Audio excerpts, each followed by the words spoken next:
Hello, I'm Hlonipha Mokoena, Associate Professor at the Wits Institute for Social and Economic Research, WISA, at the University of the Witwatersrand in Johannesburg. And I am speaking to Lulama Mali, who is a writer, cultural worker, and music industry professional whose career bridges storytelling and sound. Based in Johannesburg, she is the founder and managing director of Round Square Management and Consultancy, a platform through which she has worked in artist management, A&R, performance photography, and creative activism. Originally from Cape Town, Lulama has always been drawn to memory, music, and the intimate stories that shape identity. Her essays and magazine articles engage with themes of family, culture, and history, weaving the personal into broader social narratives. Her debut memoir, Held, continues this work, tracing her own family's untold history while illuminating the resilience of Black South African life across generations. Welcome, Lulama. Thank you. And I would like to start by sharing something with you and saying that one of the portions of your memoir that I liked was the BMX story, because I desperately wanted a BMX, but I was not allowed to get one. I was not given one. And when I read your story about the BMX, I was like, oh, another part of my childhood that somebody else had and I didn't. Oh, no. Yeah. Can I show you the scar from it though? Oh, yes, exactly. So you see, this is exactly it. I wanted to also have those scars to show people and say, oh, I got this from riding my BMX. So for me, that was one of the most interesting part of your story, of your memoir. That's interesting. Yeah, because I could identify with something I didn't have. This is exactly makes what sense. I could identify. But I want to start there with this question of memoir.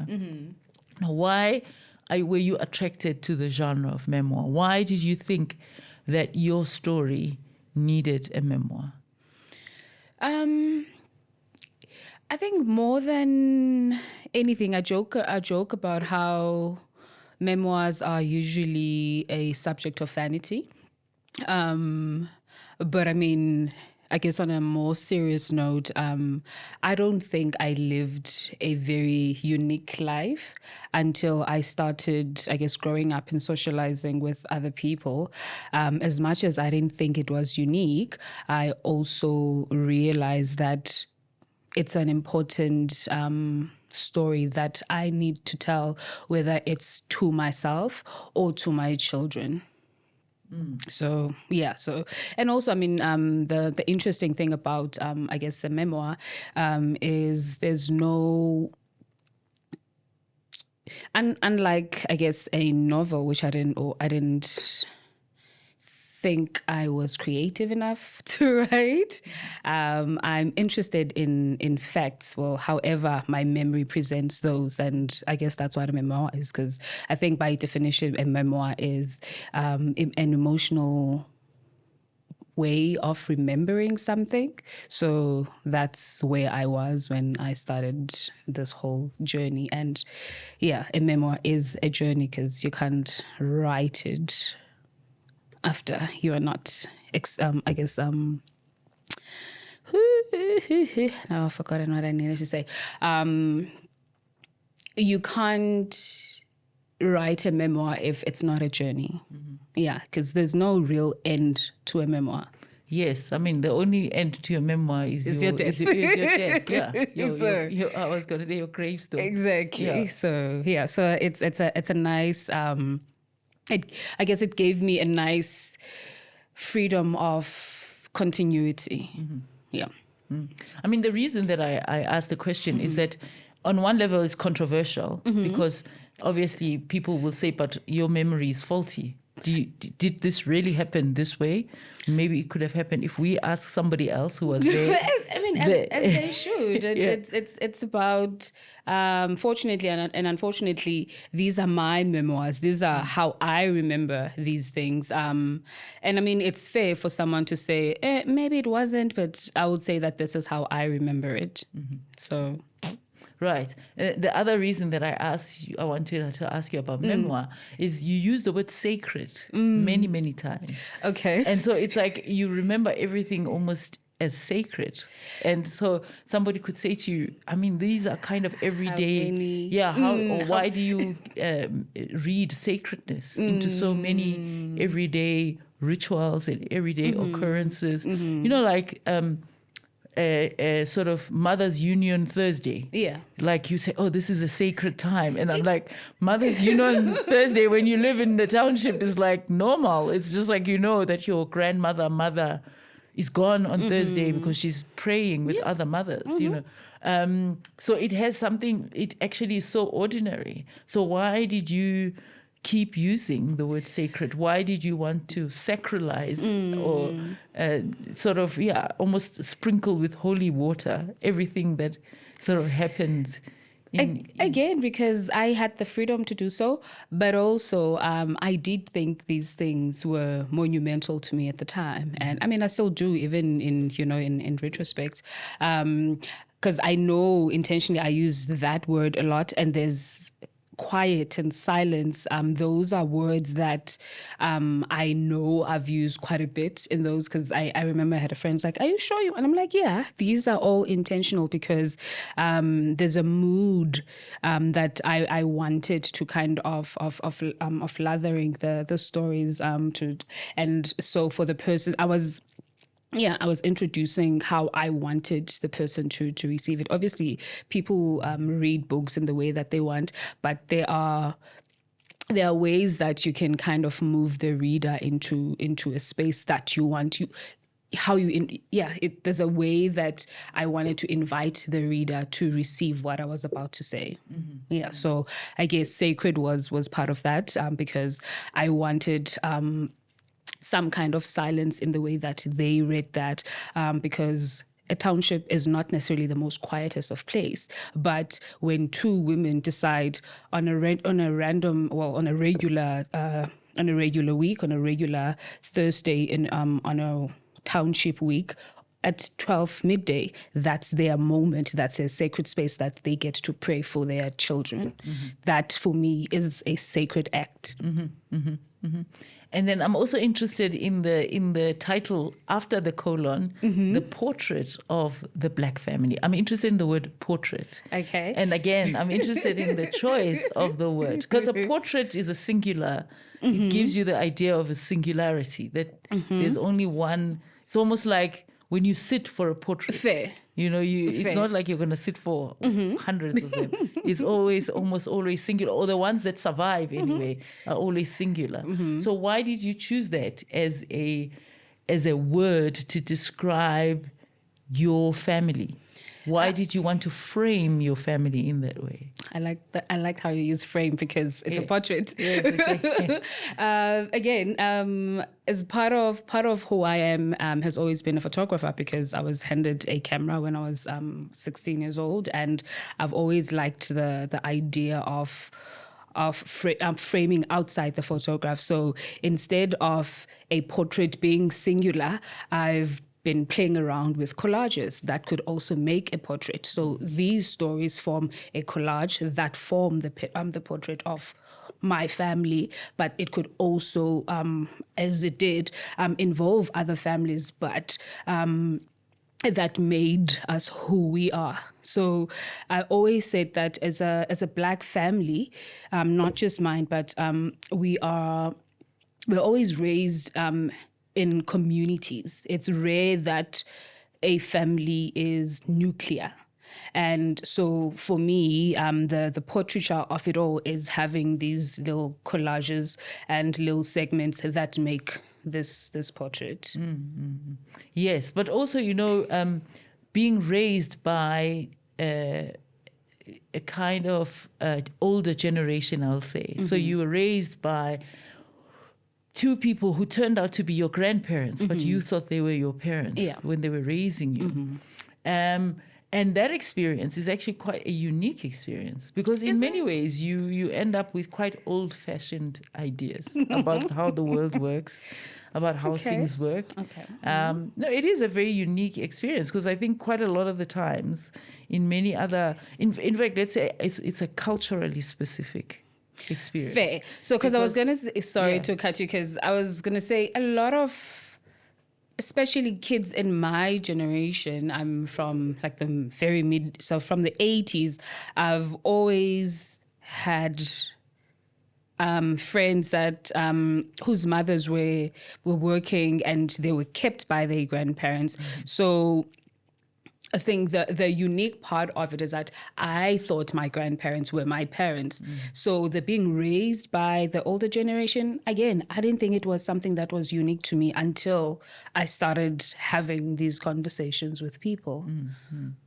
And that experience of discovering, I mean, in the book, it's quite a lengthy discovery to discover that your grandparents are actually the people you thought were your parents are actually your grandparents, and that you have a mother who, let's say, went AWOL and left you to be raised by. There was a wound there, and this is one of the reasons why earlier I asked you if there's some things that you are sensitive about.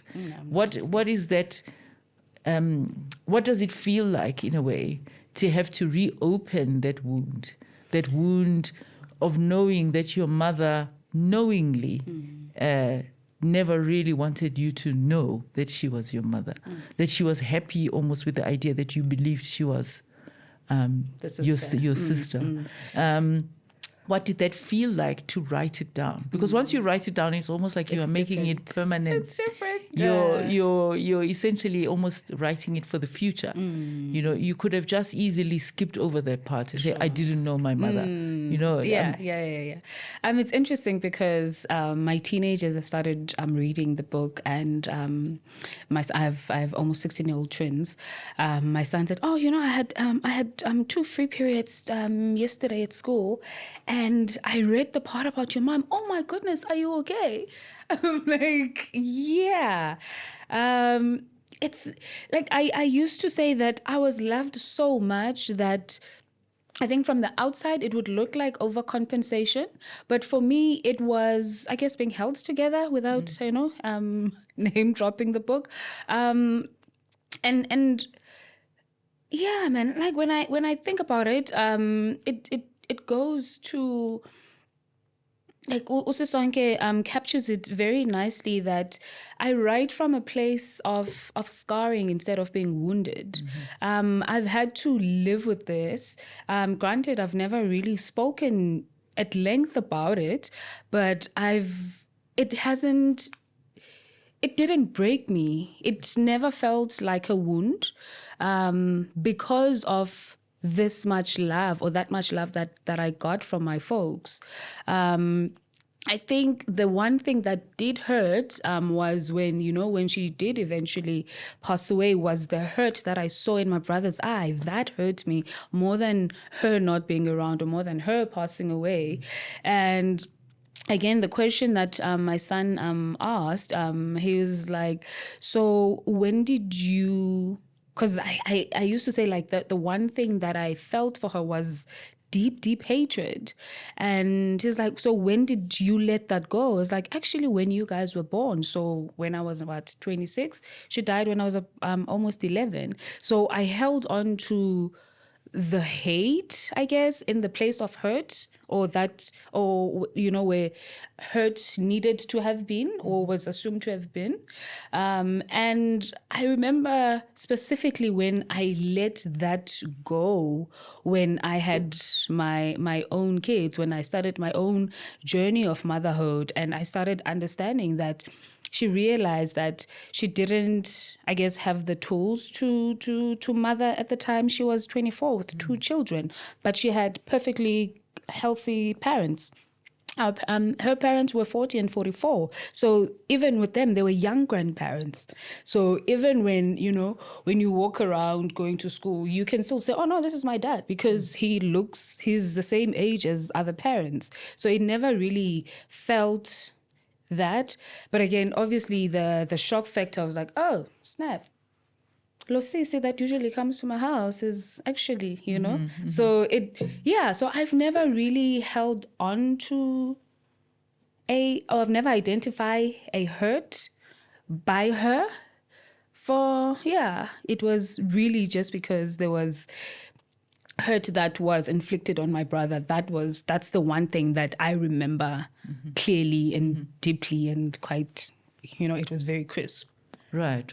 And what interested me as well was that music seems to play a lot of this kind of medicinal and healing purpose in your life. So, I mean, would you say that part of the reason why you were able to see so much into other people's lives, see so much into the depth of their lives, was the fact that there was this soundtrack, I think, playing in your...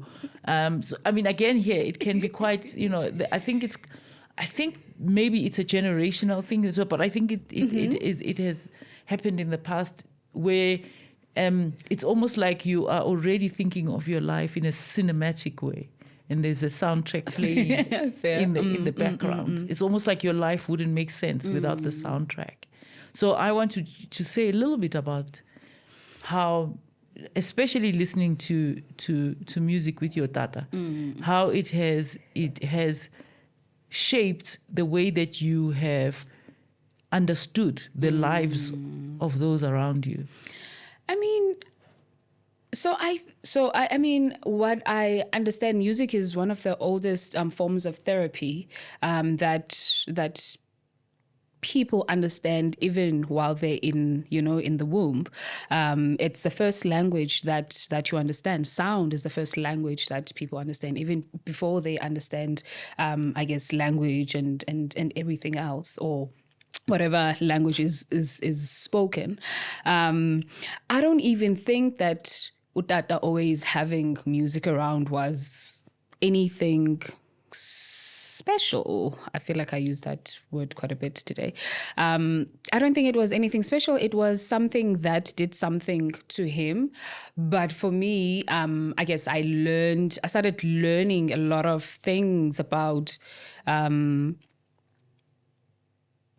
there's a book that I wrote. I read. I forgot who the author is. It says, "This is your brain on music," and it tells you how, I guess, the psyche works and how it gets attached to memories and so for me, when I listen to music, it's the color, it's the who, the setup, the settings and all of that, but also the deeper lessons that I usually find. Let's say for a jazz. A quartet, for example, in order for let's say there's a trumpet, that's the lead. In order for the lead to play the solo, the other guys don't stop playing. Yes, they're doing a solo. So for me, it kind of represents a way of being held, as well. It means that as much as there's, that they can, go off and go crazy and be in the blues, there's still music that's playing, or there's the other band members that are still playing, but also it's trusting the journey as well. When they play, sometimes they literally just freestyling and they trusting in the process and they trusting in the journey. And so for me, it's probably a way that I've lived. I trust in the journey. I do all the things that need to be done, but as much as I do the prep, I also trust in the goodness. I trust in the journey, and that's how I've chosen to live. It's not always practical, but it's something that makes me really happy. Okay. So I don't know if you've seen, there's a clip of Miles Davis when he's interviewed about, the interviewer says, why do black musicians play jazz and the blues? Is it because of the suffering? He says, no. He had a very raspy voice. No. It has nothing to do with it. Let me So he tells a story about how when he was at Juilliard, one of his teachers said the same thing. He said, no, listen. we don't play music because we suffered. We play music because your dad is rich and your ma is good looking. And it's like one of those things where he basically he was saying we play music because it's music. It's not because I suffered. It's not because I was on a plantation and my ancestors were slaves. It's rarely ever about one singular thing. There's always the duality. It just makes it also limited. If there's joy in the blues. Blues are supposed to be. Yeah, they're supposed to be blues, but when you get into them, there's something in you that feels invigorated. There's joy in that, and even in the the hype music, like I'm trying to think of a song that's so very upbeat that speaks to incredible pain. So music has that ability of you finding a jewel within Yeah.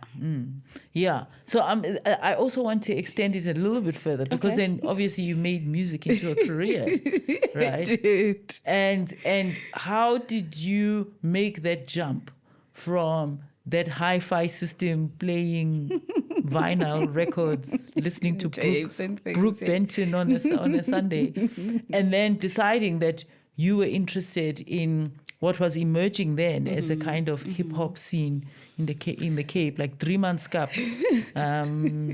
I mean, I remember listening to them when that song Tamaku came out, and I actually watched the videos this time when I was preparing for it. I was like, they've grown. They're grown. We're all the same age. We're in our 40s now. We're not.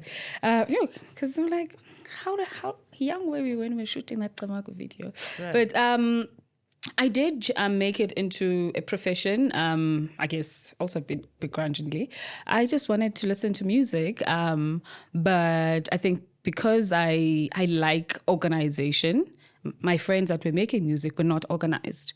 So I would do the things for them. I would make sure that their forms are filled, because in order for your music to be played anyway, it needs to be formalized. So I would do all of that admin, but also I was a person that was taking pictures. They didn't have profile pictures. I would do that. They didn't have their bios written. I would, write that. And we had a local. I guess a bit later, we had a local hip-hop magazine, Hype magazine, and it was mostly based in Joburg. So because I wanted representation of Cape Town hip-hop within, the country, I would write those articles. I would take those pictures and, I guess, I would find my pictures there because my friends would steal my pictures and I would find them, But I mean, it wasn't something that I thought I was going to do. I was just a nerd. I just wanted to do IT and, be good in the world. But yeah, so it found me in a way. So I would be now a tour manager to them. I would find them gigs because all artists wanted to do was to be artists and perform. So for me, didn't make sense for artists that wanted to be seen to not be proactive. And I guess that's the role that I started playing, being proactive and finding them shows and finding them festivals and making them connected to whoever they needed to be connected to. And I guess 20 years later, I get an email from a London-based company that is moving to South Africa. And it's like, hey, we've been asking artists about, who would want to start this agency, and your name has been coming up. Would you like to do? I'm like, no, I want nothing to do with music. I just want to write. And by that time, I was working for an NGO doing communications for the NGO, and I was like, no, I don't want that. And I guess they convinced me. I stayed 5 years, and then I later started my own agency. So that's the story about finding myself in the music. But are you still just focused on hip hop, or do you? Oh no, not at all. Pity I can't say it. A lot of people know what I say when I talk about hip hop, but definitely not in the hip hop space. I'm funny enough, back in jazz. But I also do, I work in the space of house. Okay.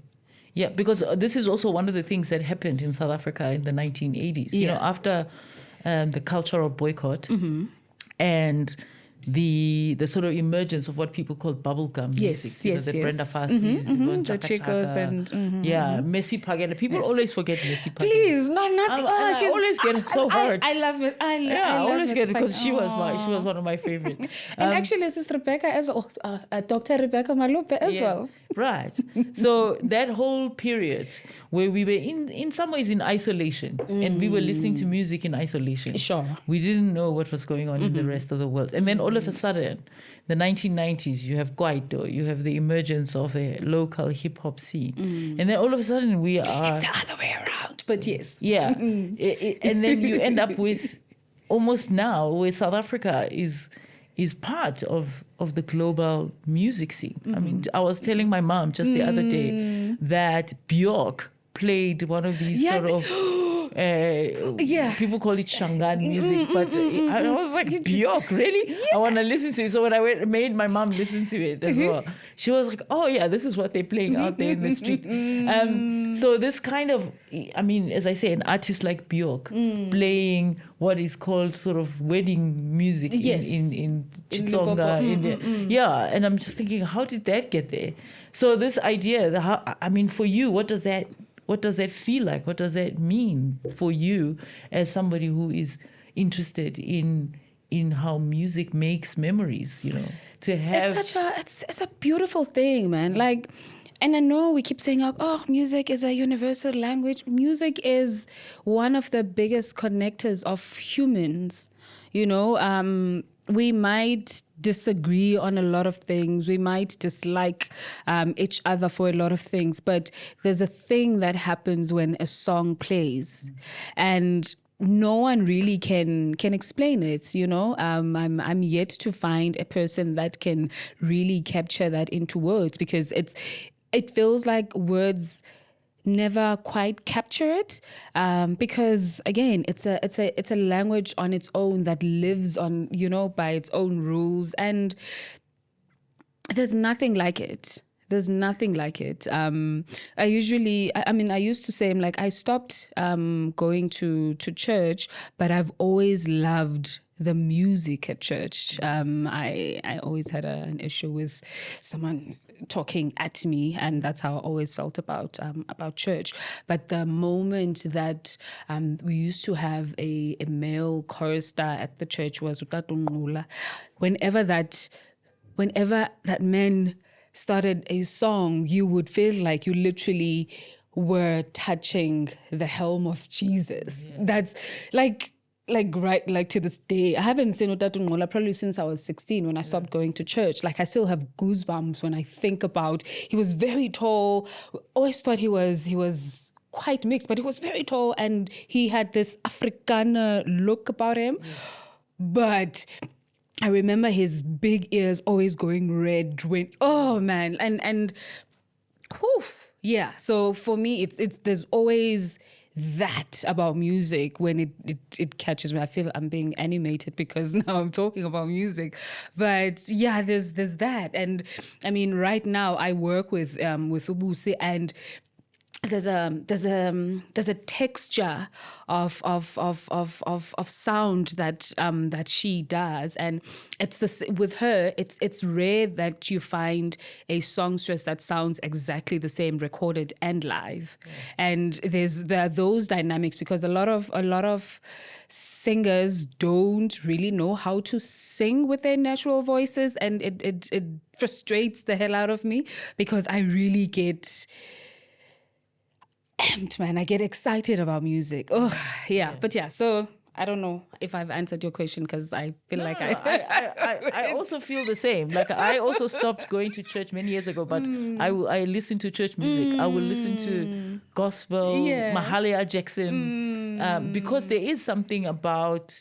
Nina Simone saying, "Take me to the water." And I mean, this is the totality of the song. Take me to the water where I will be baptized. And you're like, I don't want to be baptized, but this is amazing. But that's the thing. As a trader of words, that could be anything. Baptize is start me anew. Like give me a different perspective of thought. And, so that's another thing about, I guess, the inclusion of words in music. You can write something that says, I think the closest thing is like, take me to my love. It could be, your love could be God because God is love, So there's so many interpretations for music to be a personal thing, because I always feel like as much as words are a personal thing, music is such a deeply, deeply resonant or self-resonant subject, and you can find it in songs that actually don't even have words, right? So yeah, it's a beautiful concept. Yeah, there's so much to talk about, but I want to talk about the writers who have influenced you, the authors who have influenced you. I mean, I can try and guess just from what you've said. But who are the writers that you look up to, the writers, the authors that you think these are the people who have shaped me and my writing style and my desire to write? I think maybe a desire to write a memoir as explicit and as raw and naked. It's a British lady called Constance Briscoe. The first time I found her book randomly, there was a lady on the train that didn't want to beg, so she was selling books on the train for really cheap. I think I got that book for like R5 or something. I'm like, no, I feel bad. I can't be buying a book for R5. I remember giving her 20, and she started crying, and I read that book. It's probably like a 400-pager, but I remember reading that book within 2 days, and it hurt me so deeply. And because I never knew I never knew you could take pain and feel it from the pages of a book. And like to this day, I haven't read that book again, probably like 18 years or so. But whenever I think about a very painful memoir, I remember that book. But I mean, I love me a Professor Kola. I love Cindy, known as Dr. Cindy Mokoena. These are people that I grew up around. Tando Kolozana. Who else? There's quite a bit. Or Professor, because I think also because a lot of these professors, so I guess Cindy Mokoena, Ncedile Saule writes in isiXhosa as a professor at you should know, you guys. You guys are the same. These were people that were always around Utata. And I would find manuscripts at home, and, so I grew up around that as well. So it's not just about the music. It was manuscripts laying around, his artist friends, and sometimes being snuck into like a jazz performance, because a lot of the people would not maybe know that that used to act like Uvelapi, that he was a jazz cat. And so these were people that I was around. So what was the question again? The authors who influenced. So it was author influence, but also art influence. So it was that, and going in Kwalanga, and Ulanga was where like Uprenda was for, but Ulanga was always the place where jazz was generously scattered around, and for someone that didn't drink, Utata hung around with a lot of drunken jazz cats, and and it always felt safe, it always felt warm, it always felt fulfilling, and those were my fondest memories. Yeah. Thank you for this wonderful conversation. I've really enjoyed talking to you, Lulama, about your book, Held, a portrait of the Black family. And good luck with the book. Thank you so much. This was actually less scarier than I imagined. Like in my mind, I'd made so many scenarios of it being so scary, but this was lovely. Thank you, Prof. You're welcome.